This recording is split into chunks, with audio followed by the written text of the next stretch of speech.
Hello friends, देखिए आज जो हम पढ़ेंगे यहाँ पे आपको पढ़ाने जा रहे हैं हम पार्ट ऑफ स्पीच। ध्यान से समझिएगा और सुनिएगा, बहुत ही थोड़ा सा एक धैर्यता के साथ समझने का प्रयास कीजिएगा। पार्ट ऑफ स्पीच और एक इसी के बगल से मैं लिख देता हूँ पार्ट्स। चलो मैं राइटिंग थोड़ा और सुधारने का प्रयास करता हूँ ताकि कुछ को प्रॉब्लम ना हो। पार्ट्स ऑफ स्पीच, ध्यान दीजिएगा, पार्ट्स ऑफ स्पीच। और बगल में मैं लिखता हूँ शब्द भेद, ध्यान दीजिएगा, शब्द भेद जानते हो ना, वैरायटी।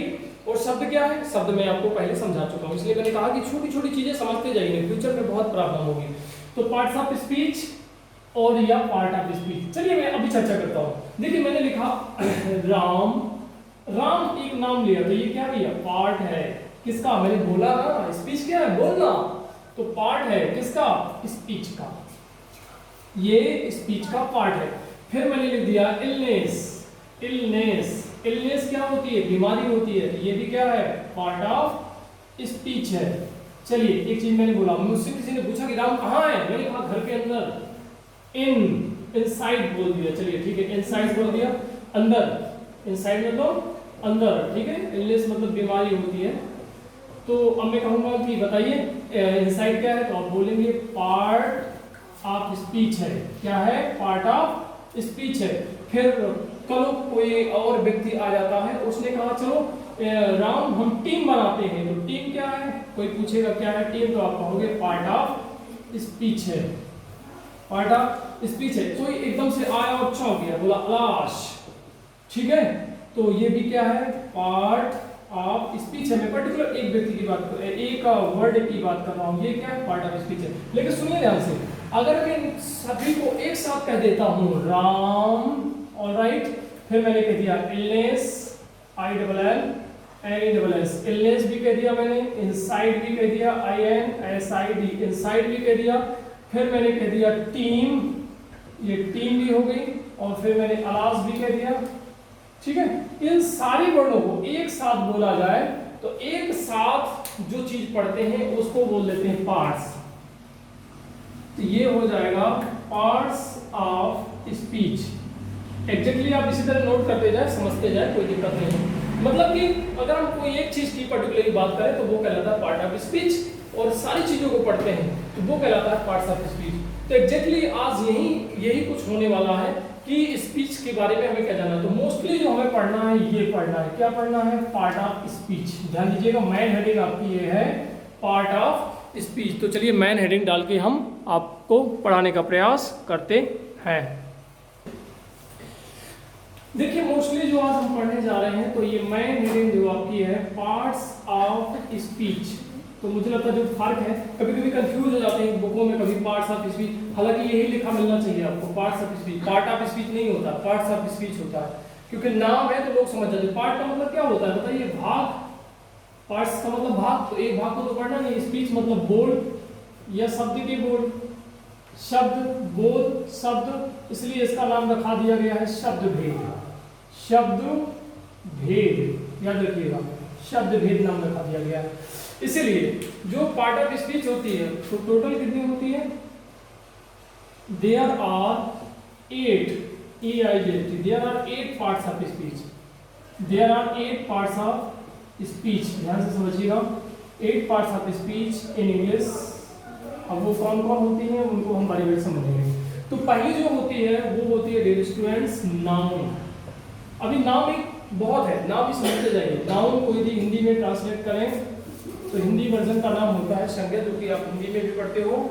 और दूसरा जो होता है वो होता है प्रोनाउन, PRONOUN। प्रोनाउन को बोलते हैं सर्वनाम, ऑलराइट।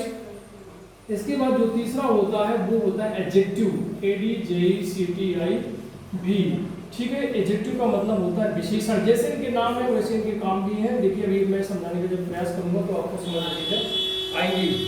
और देखिए इन 3 का पेयर होता है, और इसके बाद यदि देखा जाए तो 2 का पेयर होता है। कौन कौन का, वर्ब मतलब क्या होता है, ध्यान दीजिएगा, वर्ब मतलब क्रिया होता है। और 5th नंबर जो होता है वो आपका वर्ब से ही बना है। देखिए एड जोड़ दो वर्ब में तो बन जाता है एडवर्ब, और इसको बोलते हैं क्रिया विशेषण। क्या बोलते हैं जनाब, क्रिया विशेषण, ध्यान दीजिएगा, क्रिया विशेषण बोलते हैं, क्रिया को विशेषण बोलते हैं। तो इन 3 का और इन 2 का योग बहुत अच्छा होता है। इसके बाद अगले 3 का योग होता है। तो पहला हो गया noun, pronoun, adjective, verb, adverb, और ठीक है। और 6 नंबर जो हो जाएगा वो हो जाएगा प्रेपोजिशन, PREPOSITION, प्रेपोजिशन। प्रेपोजिशन मतलब क्या होता है, देखिए ये भी किसी भी चीज को जोड़ती है, तो इसको पूर्व सर्व भी बोल देते हैं, पूर्व सर्व या संबंध जोड़ती है ये किसी के बीच की, तो संबंध को दर्शाती है, तो संबंधवाचक भी कहलाती है। और 7 नंबर हो जाता है कंजक्शन, CUNJUNCTION, ये संयोजक होता है, दोनों चीजों को जोड़ दे बीच में, जैसे कि नहीं होती आपका नदी में जो पुल होता है, ये पुल का काम करती है, जोड़ देती है, 2 वर्डों को जोड़ देती है, कंजक्शन संयोजक बोलते हैं, सहसंयोजक भी बोलते हैं इसको, और सहसंयोजक के अलावा इसको बोलते हैं संयोजक भी बोल सकते हैं, संयोजक, ध्यान दीजिएगा, संयोजक भी बोलते हैं। और 8 और लास्ट होता है आपका इंटरजेक्शन, इंटरजेक्शन, INTERJECTION, इंटरजेक्शन होता है। इंटरजेक्शन का मतलब होता है विस्मयादि, विस्मयादि बोधक, विस्मयादि बोधक। चलिए एक बार फिर से मैं समझाने का प्रयास करता हूँ, लिसन केयरफुली। देखिए मैंने यहाँ पे पार्ट्स ऑफ स्पीच लिखा है, शब्द भेद लिखा है, तो आपको ये जाहिर हो गया है कि 8 पार्ट्स ऑफ स्पीच होती है इंग्लिश में टोटली, मतलब कि जितने भी वर्ड हम मुंह से बोलते हैं उनको कितने भागों में डिवाइड कर दिया गया है, टोटल 8 भागों में डिवाइड कर दिया गया है। कितने भागों में डिवाइड किया गया है, 8 भाग में, 8 पार्ट्स में, 8 पार्ट्स में 8 प्रकार से बांट दिया गया है, 8 प्रकार से या 8 प्रकार में, ठीक है, शब्दों को। तो पहला होता है उसमें से नाउन, हेलो, पहला होता है नाउन, दूसरा होता है प्रोनाउन मतलब सर्वनाम, और तीसरा होता है एडजेक्टिव मतलब विशेषण, और चौथा होता है वर्ब मतलब क्रिया, और 5th नंबर होता है एडवर्ब मतलब क्रिया विशेषण, और 6 नंबर प्रेपोजिशन मतलब पूर्वसर्ग या संबंधवाचक बोलते हैं, और 7 नंबर कंजक्शन मतलब कि सहसंयोजक या संयोजक भी बोलते हैं, इंटरजेक्शन मतलब विस्मयादि बोधक बोलते हैं। तो कितनी पार्ट्स ऑफ स्पीच टोटल हो गई आपकी, 8 पार्ट्स ऑफ स्पीच हो गई। अब थोड़ा सा इनको जानना क्यों जरूरी है, क्योंकि आपको टेंस के पहले जानने के पहले इनको भी बार बार, अब मैं बोलूँगा प्रेपोजिशन है, अब प्रेपोजिशन का ज्ञान नहीं है तो क्या समझोगे, इसलिए समझ जाना चाहिए कि प्रेपोजिशन है क्या। देखिए ये बहुत ही फर्स्ट स्टैंडर्ड में पढ़ाया जा रहा है, लेकिन अभी ये जो वर्ड है मैं अभी जो बताऊंगा नाउन, तो वही नाउन कभी एडजेक्टिव भी बन सकती है, प्रोनाउन कभी एडवर्ब भी बन सकता है, लेकिन वो फिर अलग तरीका है। 3rd स्टैंडर्ड में आप जब पढ़ेंगे, जब आप बेसिक नॉलेज आपको इंग्लिश का हो जाएगा तो वो एक अलग तरीका है, लेकिन अभी थोड़ी थोड़ी चीज़ें छोट-मोट चीज़ें बता रहे हैं ताकि आपको थोड़ा सा आगे की चीज़ें पढ़ाई जा सके, और जब ये छोट-मोट चीज़ें आप पढ़ लेंगे तो आगे की चीज़ें पढ़ पाएंगे। तो ये नोट कर लीजिए 8 पार्ट्स ऑफ स्पीच। इसके बाद मैं बारी बारी से फिर से चर्चा करता हूँ, ध्यान से सुनिएगा, ओके। देखिए अब मैं बारी बारी से चर्चा कर रहा हूँ, प्लीज ध्यान से समझिएगा। सबसे पहले मैंने लिखा नाउन, अब नाउन को मैं एक बार लिख चुका हूँ संज्ञा। देखिए नाउन, सबसे पहले मैं आपको बता दूं कि इसमें जो पर्टिकुलर आपने डेफिनेशन पढ़ी होगी बचपन में, पर्टिकुलर प्लेस, थिंग, है ना, प्लेस हो गया, फिर आपने पढ़ा होगा थिंग, है ना, noun is the name of person, place और थिंग। ये डेफिनेशन ठीक है, पुरानी है, समझने के लिए है। देखिए हर कोई भी चीज़ बुरी नहीं होती है, तो लोगों को समझाने के लिए जरूरत होती है अंडरस्टैंडिंग की, कि हम उनको समझाएं कैसे, तो वो समझाया जाता है। जैसे जैसे आप इंग्लिश पढ़ते जाओगे वैसे वैसे समझते जाओगे कि ये सब पुरानी चीज़ हो गई है। मैं आपको अब नई चीज़ बताता हूँ, जितनी भी संसार में चीज़ें हैं जिनका नाम रखाया गया होगा, क्योंकि अब कोई ऐसी चीज़ संसार में हो ही नहीं सकती है जिसको आप कहो कि भैया, जैसे मैंने ऊपर देखा तो ऊपर आसमान है, स्काई है। अब स्काई किसके अंतर्गत रखते हो, अदर के अंतर्गत रख दो, ठीक है, स्काई मैंने नाम दिया, ठीक है, स्काई। अभी मैं जिस पे लिख रहा हूँ ये क्या है, बोर्ड है, BOARD, बोर्ड पे लिख रहा हूँ ना मैं, ठीक है, बोर्ड पे लिख रहा हूँ। बोर्ड के बाद फिर मैंने कहा किससे लिख रहा हूँ, तो देखिए ध्यान दीजिए, मार्कर से लिख रहा हूँ, मार्कर से लिख रहा हूँ। मार्कर किस कलर का है, ठीक है, तो अब कलर अलग चीज आ गई, लेकिन उसका नाम आ गया, ठीक है, कि मार्कर और उसकी विशेषता बता रहा है कलर, तो ये मार्कर से लिख रहा हूँ। पढ़ा कौन रहा है, ठीक है, अब जैसे कि पर्सन, तो मान लीजिए ओम प्रकाश पढ़ा रहे हैं, ठीक है, ओम प्रकाश पढ़ा रहे हैं, ठीक है। अब देखिए अब ये जो व्यक्ति है खाता पीता सब कुछ होगा, तो ये पर्टिकुलर प्लेस है, लेकिन ओम प्रकाश है ये पर्सन का नेम हो गया, प्रॉपर नाउन कहलाता है। फिर एक ओम प्रकाश के लिए कौन सा शब्द यूज किएंगे, अगर हम इसको मैन या ही या सी इसके लिए कोई वर्ड यूज करेंगे तो ये मैन या टीचर है, टीचर, ठीक है, टीचर कॉमन यूज शब्द यूज कर दिया हमने, ठीक है। फिर मैंने थिंग ले लिया, बोर्ड ले लिया, चलिए BOARD बोर्ड ले लिया मैंने, टेबल ले लिया, ध्यान से समझिएगा, टेबल TABL टेबल। इन सभी के लिए अब कॉमन चीजें क्या है, किससे बनी होती है, लकड़ी से बनी होती है, तो वुड नाम दे दिया, ठीक है। इस तरीके से फिर प्लेस ले लिया मैंने, मान लीजिए दिल्ली, दिल्ली या दिल्ली बोलते, दिल्ली बोलते, व्हाटएवर, आप समझदार हो।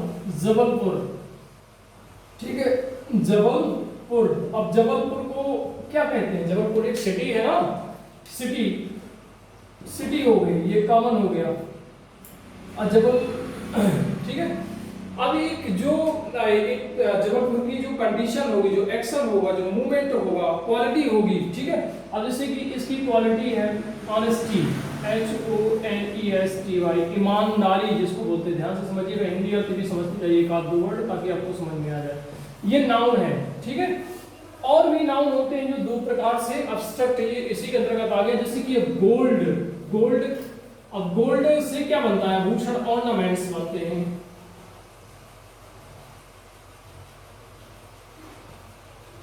ऑर्नामेंट्स बनता है, आभूषण बनता है। तो इस प्रकार से गोल्ड क्या है, ये भी नाउन है, ठीक है, कोई चीज नाम रखाई गई है। इसके बाद देखिए, जो ये सभी को मिला दें, ये वर्ड, थिंग, बोर्ड, पर्सन, ये सब एक साथ मिलके आ जाए तो टीम बन जाती है, ठीक है। टीम के बाद फिर जैसे कि जो छात्र होते हैं, स्टूडेंट होते हैं, वो क्लास के रूप में बैठते हैं, आर्मी के रूप में बैठते हैं, ये सब क्या है, नाउन है, ठीक है, ऑलराइट।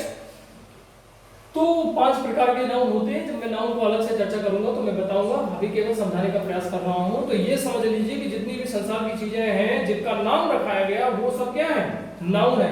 मैं आपके लिए कुछ विद्यार्थियों के नाम लिख देता हूं, जैसे कि मैंने लिखा अरमान लिख दिया, ठीक है, मैंने जितेंद्र लिख दिया, ठीक है, मैंने लकी लिख दिया, ऑलराइट, LUCKY, तनिष्क लिख दिया।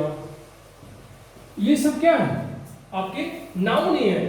फिर लड़कियों के नाम लिख दीजिए अगर ज्यादा दिक्कत है, गीता, ऑलराइट, सीता,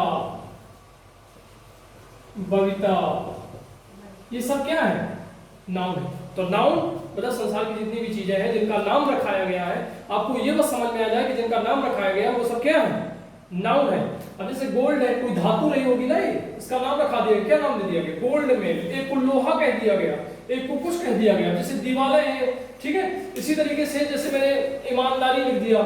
अब ईमानदारी क्या है, अब जैसे कि मैं वुड में बताता हूँ, वुड मूवमेंट नहीं कर पाती है, तो उस क्रिया को, उस अवस्था को नाम दे दिया गया मूवमेंट। मूवमेंट क्या है, एब्स्ट्रैक्ट के अंतर्गत आ गया, कंडीशन के अंतर्गत आ गया, ठीक है। अब सिटी, जबलपुर, जबलपुर क्या है, एक सिटी है, ठीक है। चलो हम एक गांव का नाम ले देते हैं, यहाँ पे जगह नहीं है तो गांव का नाम ले लेते हैं। अब गांव क्या है, गांव ही होता है, गांव का नाम होता है, क्या नाम होता है, पौड़ी, या मान लीजिए मुर्रेई नाम रखा देते हैं, आप किशनपुर नाम रखा देते हैं, आप विभिन्न प्रकार से। तो ये जो नाउन होते हैं वो टोटली आपके जितनी भी संसार की चीजें हैं जिनका नाम है वो सब नाउन कहलाती हैं, पर्टिकुलर प्लेस और थिंग। ये भी डेफिनेशन आपकी करेक्टली सही है। चलिए, अब नाउन के बाद यदि कोई चीज़ समझ में आ गई है तो ठीक है, अन्यथा मुझे बताइएगा मैसेज करके। अब नाउन के बाद अपन चलते हैं प्रोनाउन के बारे में, ठीक है। देखिए ध्यान दीजिएगा, दूसरा होता है प्रोनाउन, PRONOUN, ये थोड़ा सरल होता है, ध्यान दीजिएगा। सबसे पहले मैं नाउन लिख देता हूं कुछ, जैसे मैंने लिखा मोहन, ध्यान दीजिएगा। और मोहन के स्थान पे हमने क्या यूज करते हैं, बोलिए, मोहन के स्थान पे क्या यूज करते हैं, ही। फिर मैंने एक दूसरा नाउन लिख दिया सीता, सीता के स्थान पे क्या यूज करते हैं, सी, है ना। फिर चलो मैंने 2 नाम ले लिए, मोहन यहाँ पे लिख दिया, ध्यान दीजिएगा प्लीज, बहुत अच्छे समझिएगा, मोहन, और दूसरा मैंने ले लिया सीता। इन दोनों को ध्यान दीजिए, इन दोनों को, इन दोनों को, इन दोनों को किससे दर्शाएंगे, बोले एक वर्ड होता है कौन सा, वी, हम दोनों बोलते हैं ना, हम दोनों, हम दोनों, प्लीज, हम दोनों। किसके स्थान पे किया गया प्रयोग? मोहन और सीता के स्थान पे वी प्रयोग कर दिया गया, इसलिए क्या हो गया? प्रोनाउन। फिर चलिए, और ये मोहन, फिर एक तीसरा कैंडिडेट ले लेते हैं। मोहन हो गया, सीता हो गया, चलिए कैंडिडेट और आ गई, गीता हो गई। जैसे ही दो से ज्यादा हो वैसे ही एक प्यारा सा वर्ड आ जाता है जिसको बोलते हैं दे। दे मतलब होता है वे। ये भी क्या है? तो ये जो सारे वर्ड हैं, ही, सी, इट, ठीक है। अभी ध्यान दीजिएगा। अब चलिए, जैसे मैंने लिख दिया लाइन, LION, लाइन। लाइन क्या है? एक नाउन है, नाउन है ना, लाइन, LION, लाइन नाउन है। नाउन के स्थान पे, इसके लिए, लाइन के लिए हम यूज करेंगे कौन सा शब्द? इट। तो इट भी किसके अंतर्गत आ जाएगा? प्रोनाउन। तो ही, सी, इट, ये सब क्या हो गए? प्रोनाउन। तो आपसे पूछे प्रोनाउन क्या है? PRONOUN। तो प्रोनाउन वाक्य के रूप में आप लिख सकते हो, क्या लिख सकते हो? और कौन मैंने लिखा? ही, शी, वी और दे। मतलब कि जैसे मुझे, मेरा नाम नहीं किसी को लेना है तो ही करके बोलेंगे, ठीक है, ध्यान दीजिएगा। अब सीता, अब ये ऐसे नहीं यूज करते हैं। जब वो सेंटेंस लिखते हैं, बहुत भारी बड़ा सेंटेंस लिख देते हैं और बार बार सीधा सीधा नहीं बोलना है, तो सीधा के स्थान पे क्या कॉमन वर्ड यूज करते हैं? सी, ठीक है। अब दो व्यक्ति हैं, मोहन और सीता है। अब दोनों बात थोड़ी बोलेंगे, मोहन सीता बाजार जा रहे हैं, मोहन सीता खाना खा रहे हैं, मोहन सीता ये कर रहे हैं, मोहन सीता पढ़ा रहे हैं, नहीं बोलना। तो हम सीधे सब एक वर्ड संक्षिप्त में बोलेंगे, क्या? वी मतलब हम दोनों ऐसा कर रहे हैं, ठीक है। मैं और मान लीजिए मैं थोड़ी देर के लिए मोहन हूँ, सीता है कोई बगल में बैठी हुई है, मैं कह रहा हूँ मोहन सीता, मोहन और मुझे और सीता को जाना, तो उनके स्थान पे वी यूज करते हैं। बहुत सारे लोग हैं तो क्या यूज करते हैं? दे। ये प्रोनाउन कहलाते हैं। और क्या प्रोनाउन कहलाते हैं? जैसे बोलते हैं दैट। सबसे पहले आप लिख लीजिए दिस। मैं कहता हूं दिस इज माइन, फिर दिस का होता है क्या? दिस के बाद दैट, और दैट के बाद फिर आपका दिस, और दिस के बाद आपका दोज, ठीक है। ये सब क्या है? प्रोनाउन। दिस का मतलब हमने बोला ना, यह है। अब दिस किसके स्थान पर प्रयोग करते हैं? वो कुछ बुक है, यहाँ पे मैंने लिख दिया टेबल, ध्यान दीजिएगा, टेबल। और टेबल के लिए मैंने क्या शब्द प्रयोग कर दिया? दिस। मैंने कह दिया ये टेबल मेरी है, मैं क्या कह सकता हूँ? ध्यान दीजिएगा, बहुत ही ध्यान से समझिएगा प्लीज। मैंने कहा यह टेबल मेरी है, यह टेबल मेरी है। इसको अगर इंग्लिश से बनाएंगे तो क्या बनाएंगे? दिस टेबल, ध्यान दीजिएगा, this table is mine, this table is mine. तो दिस टेबल आपने लिख दिया, ठीक है ना। अभी दिस के बाद आपको सिंपली बोलना है, ऐसे ही बोलना है, तो क्या बोलेंगे? This is mine. तो आपने पूरी टेबल के स्थान पे क्या यूज कर दिया? दिस। क्या यूज कर दिया? तो किसी के स्थान पे यूज किया ना आपने, तो ये क्या हो गया? This, pronoun. अब दैट दूर की वस्तुओं के लिए होता है, दैट मतलब क्या होता है? वह। ये भी क्या है? प्रोनाउन। दीस, ये, ठीक है, दोस, वो, ये सब क्या है? प्रोनाउन है। अभी भी यही बात समझ में आगे। जो किसी के बदले प्रयोग किए जाते हैं उन सभी को क्या बोलते हैं? प्रोनाउन बोलते हैं। तो प्रोनाउन थोड़ी बहुत समझ में आ जाना चाहिए कि कौन कौन है pronoun. He, she, we, they, it, this, that, these, those, है ना, ये सब क्या है? प्रोनाउन है। ओके, चलें प्रोनाउन के बाद दूसरी चीज देखते हैं। हाँ, तीसरा नंबर जो शुरू करते हैं वो आपका एडजेक्टिव। ध्यान दीजिएगा, एडजेक्टिव। इसमें डी एक्चुअली में साइलेंट होता है, इसलिए एडजेक्टिव बोलते हैं। एडजेक्टिव क्या है? बहुत ही केयरफुली ध्यान से समझिएगा प्लीज। देखिए, जैसे मैंने लिखा he is an intelligent, या स्मॉल लिखो INTELLIGENT, वह इंटेलिजेंट है, वह होशियार है, वह होशियार है। कौन होशियार है? वह होशियार है। क्या है? इंटेलिजेंट। ये पूरा, ये क्या है? एडजेक्टिव है, एडजेक्टिव, ठीक है। ये किसकी है? विशेषता बता रहा है। किसकी? ही की विशेषता बता रहा है। नोट, किसकी विशेषता? ही की विशेषता। ध्यान दीजिएगा, ही की विशेषता बता रहा है। ही की विशेषता क्या है? इंटेलिजेंट, ये बता रहा है ना। इंटेलिजेंट। ध्यान दीजिएगा, अब मैं बहुत सारे वर्ड ले लेता हूँ। चलिए मैं ही को ही ले लेता हूँ। जैसे मैंने लिखा ही इज, अब जैसे मैंने कलर बताया कि ही इज रेड कलर का है, सॉरी ही इज रेड, तो रेड क्या है, एडजेक्टिव है। फिर मैंने, चलिए इसको ना लगाओ, ये लगाते जाओ। फिर दूसरा मैंने सेंटेंस लिख दिया ही इज ब्लैक, ब्लैक क्या है उसकी, एडजेक्टिव है। फिर मैंने लिख दिया ही इज इंडियन, वो है भारतीय है, इंडियन का मतलब भारतीय। तो वो कैसा, ही को जानकर के हम कैसा पता लगा रहे हैं, वो कैसा है, भारतीय है। भारतीय क्या है उसकी, एडजेक्टिव है। ये सब तीनों क्या हो जाएंगे, एडजेक्टिव, एडजेक्टिव कहलाएंगे। चलिए और एग्जांपल ले लेते हैं, जैसे कि हाँ कोई मान लीजिए वस्तु ले लेते हैं, जैसे कि marker, marker, marker is new, new मतलब नया, तो नया क्या है, इसकी विशेषता बता रहा है। फिर चलिए दूसरा सेंटेंस में ले देता हूं, मार्कर इज, पुराना कर दिया मैंने, ओल्ड, ओल्ड क्या बता रहा है, मार्कर को किसी वैरायटी बता रहा है, गुड क्या बता रहा है कि पुराना मार्कर है भैया, नया नहीं है। नया मतलब ये सब क्या है, ये एडजेक्टिव है, विशेषण है। क्या है, विशेषण, और विशेषण को इंग्लिश में क्या बोलते हैं, एडजेक्टिव। क्या बोलते हैं भाई, एडजेक्टिव। आ रही बात समझ में। जैसे न्यू, मार्कर की विशेषता क्या है, नया है, एकदम नया, तो नया क्या है, एडजेक्टिव है। फिर मैंने कहा मार्कर इज ओल्ड, मार्कर पुराना है, तो पुराना ओल्ड क्या है उसकी विशेषता है ना भाई। मैंने कहा इज रेड, वह लाल कलर का है, वह लाल कलर का है, वह लाल रंग का है, इसका मतलब क्या है, वह लाल रंग का है। संक्षिप्त में लिखते जाया करिए ताकि आपको समझ में आ जाए। ही इज रेड, वह लाल कलर का, ही इज ब्लैक मतलब काले कलर का, तो काला, उसका कलर कैसा है, ब्लैक, रेड। वह इंडियन है, वह कैसा है, भारतीय है, तो भारतीय उसका क्या है, एडजेक्टिव, तो एडजेक्टिव कहलाएगा। इसी बात मैंने मार्कर दूसरा एग्जांपल ले लिया, ठीक है। तो मार्कर आपका एक प्रकार से क्या है, न्यू, न्यू क्या है यहाँ पे, एडजेक्टिव है। मार्कर इज ओल्ड, तो समझ में आ गई। तो रूप, रंग, कलर, तीन चीजें ध्यान दीजिएगा। यहाँ पे हिंदी में संक्षिप्त में लिख लीजिएगा, रूप, रंग, कलर। कलर मतलब रंग हो गया, रूप, रंग, वही बात है, मुझे इंग्लिश में ट्रांसलेट आ गया।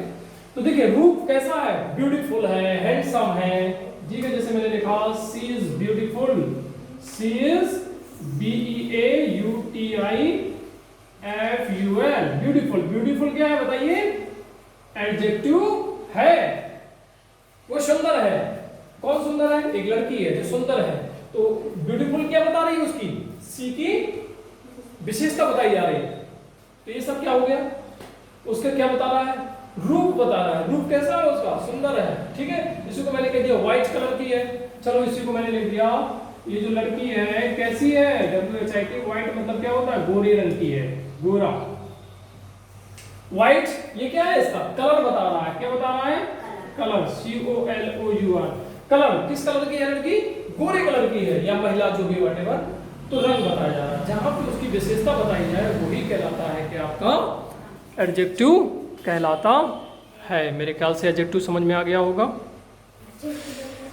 हाँ देखिए, अब नाउन, प्रोनाउन, एडजेक्टिव की बात, चौथा नंबर होता है वर्ब। वर्ब बड़ा सिंपल है, वर्ब मैं अभी अलग से भी पढ़ाऊंगा, बेसिक के लिए भी आपका। वर्ब जैसे कि आप बोलते हो राम खाना खाता है, to go, to come, COME। फिर मैंने कहा टू टीच, ठीक है, to read, RED, to read. हाँ कंफ्यूज मत होना। अब ये देखिए डिक्शनरी में ज्यादातर नहीं मिलता है ऐसा, लेकिन जो वर्ब अगर ऐसे अलग से लिखा जाए वर्ब को तो ये होता है। आप जानते होंगे कि गो इसको बोलते हैं, इसको कम, गो मीन्स आप ये भी जानते होंगे कि गो मीन्स जाना होता है, कम मीन्स आना होता है, ठीक है। फिर टीच अलग से लिखते हैं, ये टू टीच हालांकि पढ़ा ही जाता है। अगर आप सिंगल वर्ड को बताओगे, हेलो, अगर आप सिंगल वर्ड को बताओगे तो टू टीच बताओगे। आपसे पूछा जाए कौन सी वर्ड लगेगी तो आपको कहना चाहिए टू टीच, पहले यही होता था। लेकिन अब ज्यादातर इनके स्थान पे शॉर्ट फॉर्म ले लिया गया, क्या, टीच, टीच ले लिया गया है। अब टू टीच कोई नहीं बताता, इसका मतलब होता है पढ़ाना, ठीक है। टू रीड मतलब कि रीड ले लेंगे, रीड मतलब पढ़ना। तो कुल मिला के जिससे एक्शन हो, एक्शन वर्ड, जैसे कि खाना पीना चलना दौड़ना मैं भी कर रहा हूँ ना, ये एक्शन कर रहा हूँ, ये भी इसी को हले हिलाना बोलते हैं। लिख रहा हूँ, लिखना क्या हो गया, एक्शन हो गया। ऑलराइट, मैं बोल रहा हूँ ना, ये क्या है, बोलना एक्शन है। तो कुल मिला के एक्शन वर्ड जो भी होंगे, ACTION action word, action word क्या कहलाएंगे, वर्ब कहलाएंगे। और कुछ संक्षिप्त में और भी वर्ब के अलावा होती हैं, जैसे कि इज, एम, आर, वाज, फिर आपने पढ़ा होगा वर, इसके बाद आपने पढ़ा होगा कैन सुना होगा आपने, मे सुना होगा आपने, बिल सुना होगा आपने। ऑलराइट, ये सब क्या है आपके वर्ब है, और देयर आर सो मेनी, मैं भी पढ़ाऊंगा अलग से टॉपिक, तो आपको समझ में आ जाएगा। फिफ्थ नंबर ध्यान से देख लीजिएगा, एडवर्ब, एडीवी। मैं थोड़ा इसको एग्जांपल देके समझा देता हूँ। ऑलराइट, जैसे मैंने एग्जांपल ले लिया आपको,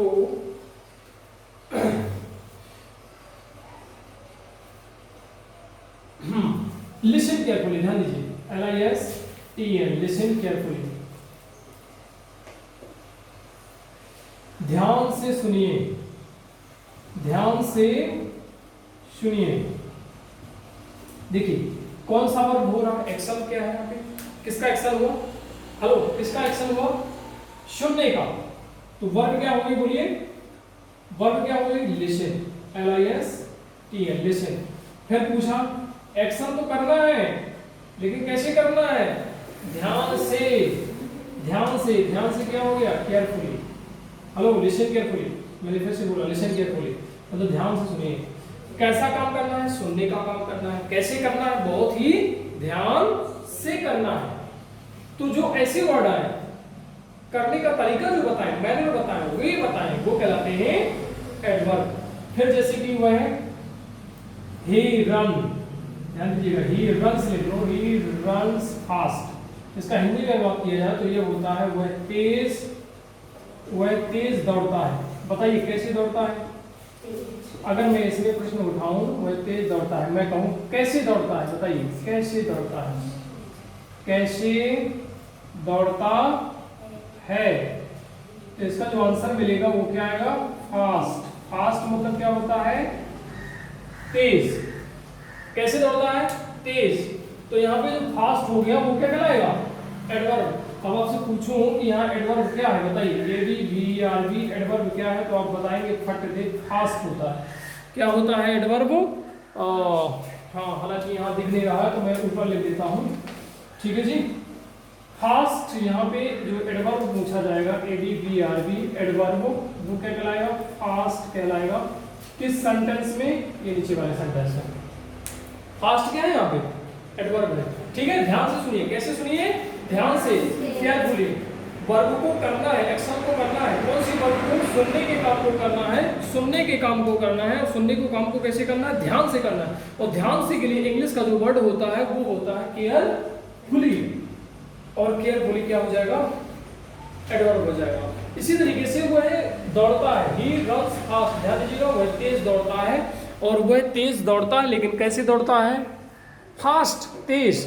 जो दौड़ने का काम कर रहा है वो फास्ट कर रहा है, इसलिए फास्ट यहाँ पे एडवर्ब का काम करेगा। ऊपर मैंने लिख भी दिया है, ठीक है।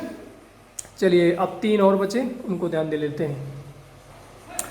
देखिए डियर फ्रेंड्स, तो 6 नंबर आपका है प्रपोजिशन, पूर्व सर्ग। ध्यान दीजिएगा, जैसे लिखा है इन, में या अंदर। जब कोई सेंटेंस बोलोगे, जैसे मैं कमरे में हूँ, अब मैं शब्द हटा दो तो अभी मैं सेंटेंस के द्वारा आप समझाऊंगा तो आपको समझ में आ जाएगा। बस वर्ड कुछ याद कर लीजिए, जैसे कि इस तरीके के वर्ड है, में या अंदर, आउट मतलब बाहर, अप मतलब ऊपर, अबव मतलब के ऊपर, डाउन या बिलो, ये सब आते हैं। इनकी कंडीशन अलग अलग होती है, आप अलग अलग तरीके से उपयोग किए जाते हैं। नीचे प्रयोग होता है। फिर कंडीशन में कौन कौन होते हैं, जैसे एंड, और, आर मतलब अथवा, अदरवाइज, ठीक है। आइदर और, नाइदर और, इसका मतलब होता है, आइदर आर का मतलब या तो, ठीक है, डेट ना तो, डेट। और एक वर्ड और होता है बट, बट मतलब होता है किंतु। ध्यान दीजिएगा, किंतु आप अच्छे से नोट कर लीजिएगा। जैसे एंड मतलब और होता है, आर मतलब और अदरवाइज, अथवा या अन्यथा, इन दोनों का ही अर्थ सेम होता है, मतलब कि किसका, अदरवाइज आर, ठीक है। आइदर आर या तो ना तो, सो दैट मतलब इसलिए, ताकि स्टार्ट होता है, सो मतलब इसलिए, और डेट डैश।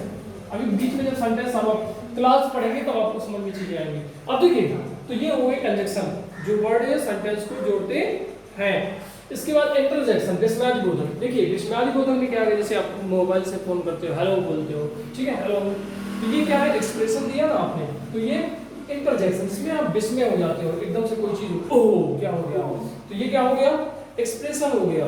ये क्या है, इंटरजेक्शन है। फिर किसी भी चीज को देख रहे हैं, फू फू फू, छी छी छी बोलते हो आप, किसी भी चीज को देख के, छोटे बच्चों को, नहीं नहीं ये गंदी बात है, ऐसा मत करो, ठीक है, छी छी छी, तो ये क्या है। और इसका जो एक मार्क्स है, जो साइन है, ये साइन इसमें लगा होता है, साइन को ध्यान रखिएगा, ये साइन इसमें बहुत इंपॉर्टेंट है, जैसे कि एक्सक्लेमेशन भी कहलाता है, ये साइन लगा होता है वर्ड के बाद, एलास, ठीक है, ओए हुर्रे, खुशी के लिए व्यक्त किया जाता है, फू बोलते हैं राम राम क्या हो गया, तो ये फूल फूल बोलते हैं, लो, एकदम से कोई बोलता है हाउ, ऑलराइट, ये एक्सप्रेशन है। तो ये सारे क्या कहलाते हैं, इंटरजेक्शन कहलाते हैं, मतलब वैरायटी है इंटरजेक्शन की, ये समझ लीजिए बस। मैं यहाँ पे मेरा तात्पर्य ये है कि आप वर्डों से परिचित हो जाए कि इंटरजेक्शन का, इंटरजेक्शन से जानकर के आप मतलब कि परेशान ना हो। देखिए इंटरजेक्शन अलग ही वर्ड है, ओ हेलो इस तरीके की, और इसकी पहचानिए, ये आया तो इंटरजेक्शन समझ लेना। फिर कंजक्शन क्या, जो चीजों को जोड़ते हैं, जैसे एंड मतलब, और राम और श्याम, तो राम और श्याम को क्या कर दिया उसने, जोड़ा कि नहीं जोड़ा, तो दो व्यक्तियों को जोड़ा, तो जो जोड़ते हैं वो क्या कहलाते हैं, कंजक्शन कहलाते हैं। और प्रपोजिशन, जैसे मैं हूं, कमरे में हूं, मेरी कंडीशन बता रहा, कहां पे हूं, कमरे में हूं, तो ये देखिए एक बार फिर से मैं मिटा करके तीनों कंडीशन को, प्रपोजिशन, कंजक्शन और इंटरजेक्शन को बताने का फिर से, हालांकि ये तो अलग ही है, विस्मयादि बोधक है, आपको समझ में आ जाना चाहिए, तो मैं दो चीजों को दर्शा देता हूं, प्रपोजिशन और कंजक्शन को, ये थोड़ा सा मुझे बताना बहुत जरूरी है, तो उदाहरण के तहत अभी मैं समझा देता हूं, ठीक है, इसमें समझ में आ रहा होगा। मैं कंजक्शन में तो कोई, इंटरजेक्शन में तो कोई प्रॉब्लम नहीं है, इंटरजेक्शन में कोई प्रॉब्लम है ही नहीं, होनी ही नहीं चाहिए, क्यों, क्योंकि बस दिमाग में आ जाना चाहिए कि जहां पे बॉडी एक्सप्रेस करती हूँ वहीं पे क्या होता है, इंटरजेक्शन होता है। जैसे हेलो, ये क्या है, आपने बॉडी से बोला, आपने शारीरिक क्रिया की, फिर हाय ऊ एक्सप्रेशन दिया अपनी मिला के, वो सब कहलाता है इंटरजेक्शन। लेकिन थोड़ा सा प्रपोजिशन कंजक्शन के बारे में उदाहरण के तहत और समझाने का प्रयास करता हूं मैं, प्लीज। चलिए मैं अभी यहाँ पे एक साइड में आपको प्रपोजिशन और एक साइड कंजक्शन बताने का प्रयास करता हूँ। तो यहाँ पे चलते हैं प्रपोजिशन, PREPOSITION, ध्यान दीजिएगा। अब एक सेंटेंस मैं लिखता हूँ, जैसे मैं लिखता हूँ मैं कमरे में हूँ, ध्यान दीजिएगा, हेलो मैं कमरे में हूँ। आई मतलब मैं, वर्ड टू बी आप पढ़ चुके, इसलिए मैं ज्यादा तो कठिन सेंटेंस नहीं ले रहा हूँ, वर्ड टू बी के सेंटेंस ले रहा हूँ, लिसन केयरफुली। मैं कमरे में हूँ, एम मतलब आप जानते हो के साथ एम लगाते हैं, इन द, और रूम मतलब होता है क्या भैया, कमरा। मैं कमरे में हूँ, ध्यान दीजिएगा, मैं कमरे में हूँ, ये पहला सेंटेंस। इसी को दूसरे प्रकार से बनाते हैं, दूसरा सेंटेंस। अब इन हटा दीजिए आप, आई एम द रूम, जब आप इन हटाओगे तो ये क्या करेगा, ऐसा सेंटेंस बन जाएगा। अब यदि इसका अर्थ निकालोगे तो ये हो जाएगा क्या, मैं कमरा हूं। समझ गए ना, ये बात समझ में आ जानी चाहिए। मैं कमरा हूं, इसका तात्पर्य क्या है, हेलो इसका तात्पर्य क्या है, मैं कमरा हूं, इसका मतलब है कि इन आपने हटा दिया तो इतना बड़ा परिवर्तन हो जाता है, मैं कमरा हूं बन गया, मैं कमरे में हूं। तो ये जो कंडीशन, ये जो संबंध बता रहा है, संबंध किसके बीच में बता रहा है, बताइए ये किसके पहले लग रहा है, कमरे के। सबसे पहले पूर्व सर्ग यदि देखा जाए, पूर्व सर्ग किसके पहले लग गया, कमरे की, और किसके बीच को जोड़ रहा है, किसकी कंडीशन को बता रहा है, ध्यान दीजिए प्लीज, किसकी कंडीशन को, किनके बीच के संबंध को, किनको सर्व कर रहा है, आई और रूम। ध्यान दीजिए, अगर इस सेंटेंस में, इन सेंटेंस के बीच में अगर हमने इन नहीं लगाया तो यहाँ पे कंडीशन गड़बड़ हो जाती है। वो क्या कह देता है, मैं कमरे में हूं की जगह क्या बन जाता हूं, मैं कमरा हूं। तो समझ गए, ये प्रपोजिशन कहलाती है। और नेक्स्ट नंबर है आपका कंजंक्शन, CONJUNCTION, कंजंक्शन। देखिए ध्यान दीजिए, कंजंक्शन क्या है, जैसे मैंने लिखा ही एंड सी, ये मान लीजिए मैंने लिख दिया राम एंड श्याम, राम एंड श्याम, राम और श्याम, राम और श्याम। ध्यान दीजिए, इसने किसको जोड़ दिया, इसने दो वर्डों को जोड़ दिया, जो लड़के हैं राम और एक दूसरा है श्याम, और इनके बीच को जो बीच में लगाता है वो हो जाता है एंड, प्लीज। और जो नेक्स्ट वर्ड होता है वो क्या कहलाता है, जैसे कि मान लीजिए मैंने सेंटेंस को लिखा, वर्ब को लिख दिया, जैसे मैंने कहा प्लीज, ध्यान दीजिएगा, कम एंड सिट हियर। देखिए इसका अर्थ आपने इम्पेरेटिव सेंटेंस भी आपने पढ़ा है, और इम्पेरेटिव सेंटेंस में क्या पढ़ा है आपने, यहाँ आओ, इसका जो कम मतलब आओ, और हियर आगे कर देंगे तो यहाँ आओ, या इसको चलो अलग से बदल लेते हैं, आओ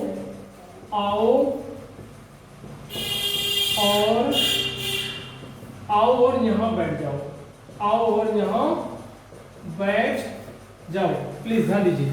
अब इसने जो एंड ने जोड़ा है, किसको जोड़ा है, दो वर्ब को जोड़ा है।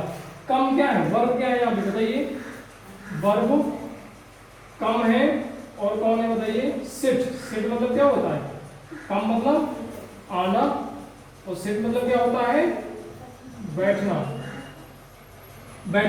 तो इसने दो वर्बों को जोड़ा है। किसने जोड़ा है, कंजक्ट करने का काम कौन कर रहा है, जो कंजक्शन है वो कौन है बताइए, एंड है। कंजक्शन कौन हो गया, एंड। तो इस प्रकार से जो दो वर्ड, लेटर या किसी भी चीज को जोड़ते हैं वो कंजक्शन कहलाते हैं। और प्रीपोजिशन की कंडीशन तो आप देख ही चुके हो कि अगर आप इनको हटा देते हो तो जो होता है मैं कमरे में हूँ वो हो जाता है मैं कमरा हूँ। तो बहुत सारी प्रीपोजिशन होते हैं, बहुत सारे कंजक्शन होते हैं, ये चीज़ आपको समझाने का प्रयास किया गया है, समझ लीजिएगा। इसके बाद अगला टॉपिक आपको पढ़ेंगे। Thank you very much. बारी बारी से नोट करते जाइए प्लीज़, और इनको समझते जाइए। नहीं समझ में आता तो मैसेज करिए, क्योंकि अगर ये चीज़ नहीं समझ में आई तो फिर आगे की चीज़ें बड़ा मुश्किल हो जाएगा समझना। Thank you very much.